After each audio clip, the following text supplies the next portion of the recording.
Ya. Mailin dengan single Unicorn ini seperti apa sih Mbak?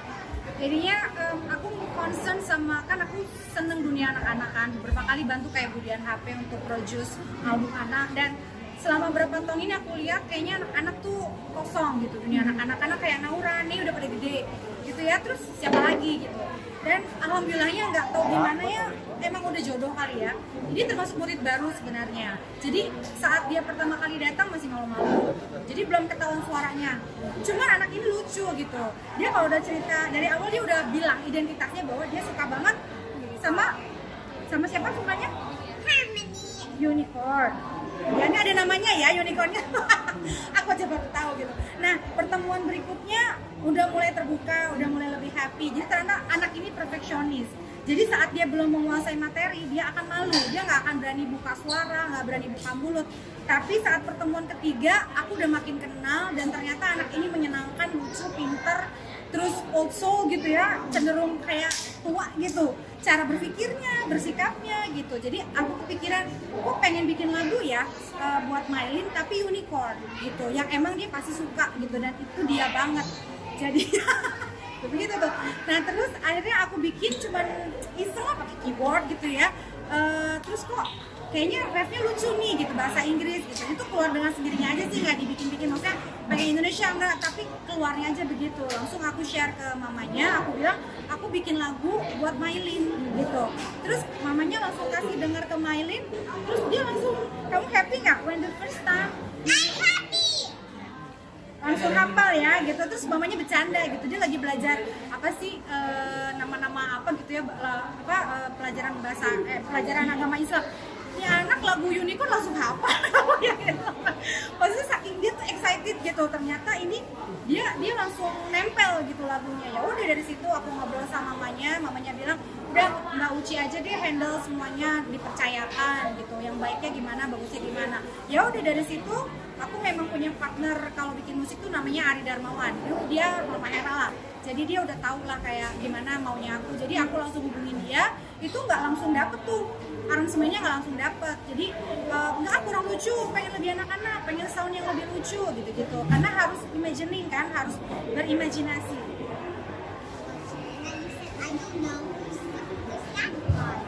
Oh, Sherina tuh. Jadi dia nonton Sherina, terus gimana?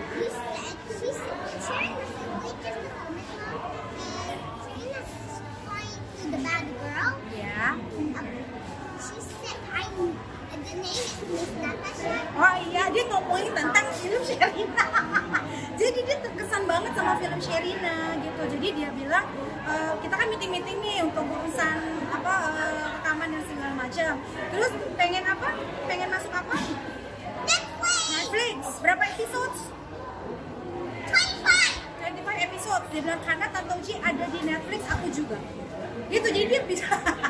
Ya gitu deh, makanya aku bilang nggak, rekaman dulu, baru nanti pikirin Netflix. Jadi maksudnya dia pengen juga acting gitu. Cuman kita lihat aja lah ya. Gitu, jadi ceritanya begitu. Banyak distract nih sama dia. Sulit nggak sih Mbak anak-anak diarahkan jadi penyanyi? Karena aku memang dari dulu berkecimpung dengan dunia anak juga, sulit gak sulit, pokoknya capek sih memang ya, tapi menyenangkan gitu. Dan aku merasa bahwa Mailin bisa mengerjakan apa yang aku arahkan dan hasilnya luar biasa, itu udah kepuasan tersendiri. Tapi memang ya gitu, jadi kita setengah ngasuh, setengah ngajar gitu ya, terus jadi teman ngobrolnya juga gitu, jadi macem-macem, tapi itu tantangannya sih sebenarnya. Mailin, why do you want to be a singer? Yes, Why? What's your reason? because I like my own unicorn song. Because you love singing. Yes, I like singing. Yeah, you sing all the time. Yes, I sing my own song. Unicorn. Oh ya. Helen, do you have idol? Helen, do you have idol? You have idol? Favorite singer? Favorite singer? Idolnya dia ya unicorn. Ya. Oh, Ci, dari proses rekaman musik secara kita tahu anak-anak itu kan Iya, iya. itu Kalau proses rekaman nggak butuh waktu lama karena kita udah prepare dia. Aku kasih gambaran. Jadi latihan dulu di rumah. Di rumahku tuh ada, kita bikin studio kecil gitu ya. Aku bilang, Mailin nanti kamu rekamannya pakai mikrofon. tapi don't touch, aku bilang gitu. Jadi benar-benar nyanyi aja. Nanti kalau di tempat studio akan ada kayak gini juga, jadi dia ada gambaran lah gitu. Sebenarnya sih gak lama kalau proses rekaman begitu kan, dia kayak ngerasa rekaman tuh main. Karena kan apa yang dia hobi itu terus dikerjain, terus ada temen-temen, semuanya fun buat dia gitu. Masuk smart, cepet nangkep lah dia gitu. Cepet, dan dia selalu bilang it's gonna be fun gitu. Terus dia bilang misalnya kita ngomongin meeting sama mamanya tentang single, dia akan bilang this is the best day ever. Jadi also kan kita, kok dia bisa mikir begitu sih gitu ya kan waktu itu ya. Kamu bilang apa? This is the best day ever. Dia excited gitu. Pasti you talking about my song gitu ya. Kamu bilang. I talked about the song that we had a meeting and I said it's the best day ever. Like cheerful. Gitu, begini makanya gimana kita nggak happy ketemu dia gitu. Jadi seru aja.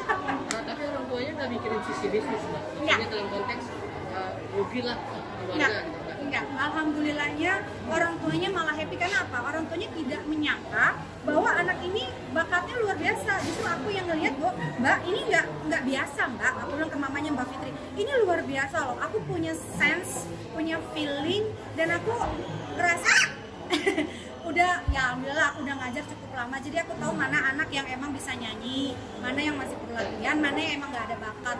Dia baru 3 kali ketemu, aku langsung bisa, enggak, ini anak bagus. Aku bilang, Mbak, ini momen sekarang anak-anak, penyanyi anak-anak gak ada.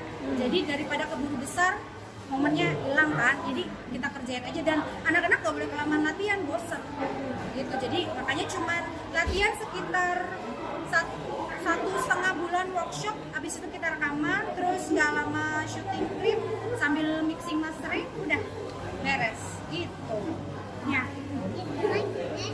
Yeah, finish. Tapi they're gonna ask you some questions, so you have to be patient. How many minutes left? Mana kan? Minutes. Minutes? Oh enggak, sebentar. Oke, pesan buat Kelin dong buat teman-temannya. Apa? Pesan apa gitu untuk belajar tuh nyanyi atau apa gitu? Oh, Now you wanna say something to your friends? Misalnya, guys, listen to my song and you have to be happy, something like that. You wanna say something to your friends? Like, how old are you? How old are you? How old are you? I'm 16. Tuh, tandanya jawab. What your Pokoknya- mommy said when you want to be a singer? What did mommy say? And you said to mommy that you want to be a singer. Yes. Yes, of course. Mommy support ya. Yes. Ya, mommy support Mylin ya. Yes, support me. Ya. Mbak Uci kan ini kan selain nge-handle ini kan dulu Sherina dan sempat Betan Peto juga. Iya. Ya, gimana artinya dengan generasi yang berbeda, dengan umur yang berbeda ya? Iya. Nah itu dia, zaman dulu kan Sherina juga dengan segala macam, anak-anak ini kan masih 8 tahun waktu itu ya Sherina ya. Cuman alhamdulillahnya setiap ada kayak gini-gini tuh orang tuanya sangat support. Jadi aku dibantu dengan orang tuanya untuk misalnya menghandle anaknya gitu kan. Terus waktu itu kan memang ada abang kalau Sherina, jadi materi lagunya juga bagus semua. Nah sekarang ini aku jadi seperti kayak apa ya, pengen seperti Bang Elva lah gitu, menjadi produser, terus bikin lagu yang juga bisa ada pendidikannya juga lah di situ. Dan untuk Tonyo kan aku memang lebih ke ngajar vokal aja, dan dia udah remaja, jadi pendekatannya beda lagi tuh gitu, nggak bisa yang terlalu anak-anak banget menghadapi kejailan anak remaja itu kan. Cuman Tonyo juga anaknya juga humble, jadi seru, dan dia nangkep apa yang aku kasih juga cepat gitu. Jadi pendekatannya memang beda-beda. Nah kalau ini lebih kecil lagi 7 tahun, jadi ya itu setengah main, setengah ngasuh. Terus dia pengen ngobrol, Tante Uci, I want to talk to you something. Nah udah kayak gitu aku itu dulu, break dulu apa. Jadi dia tahu apa yang mau diomongin, habis itu dia bisa lanjut lagi nyanyi. Oke, Uci, mungkin sedikit soal nanya perkembangan Onyo sendiri sejauh ini progresnya seperti apa sih setelah ngajar vokalnya sendiri? Oke, kalau Onyo itu dia kan lagi transisi ya. Kalau suaranya, aku tuh banyak banget menghadapi netizen yang komplain gitu, atau misalnya kok Onyo suaranya gitu. Nah, karena kita mungkin pengetahuan tentang bahwa transisi anak remaja cowok itu bagaimana, jadi aku berusaha menyikapinya dengan bijaksana juga. Aku bilang masa transisi itu cowok nggak bisa dipaksain, dan mungkin buat Onyo juga dulu dia biasa mendengar suara dia melengking bagus, nyampe. sekarang dia harus menerima bahwa suara dia tidak seperti dulu, itu juga perlu mental yang ini loh. Jadi aku selalu menguatkan Onyo lewatin ini semua karena nanti akan terbentuk suara dewasanya Onyo gitu. Dan yang aku seneng Onyo itu gak cuma nyanyi, dia bikin lagu. Aku kadang-kadang suka bantuin Onyo juga kan, dia suka nanti kita bikin lagu misalnya, dan aku suka bantuin dia. Ya udah talk something. Nyanyi dong mulai. Oh iya, oke. Tanya Emma, am I finished, auntie, uncle? Can you sing first for us? Tuh, you want Please, to just a little bit. Come on.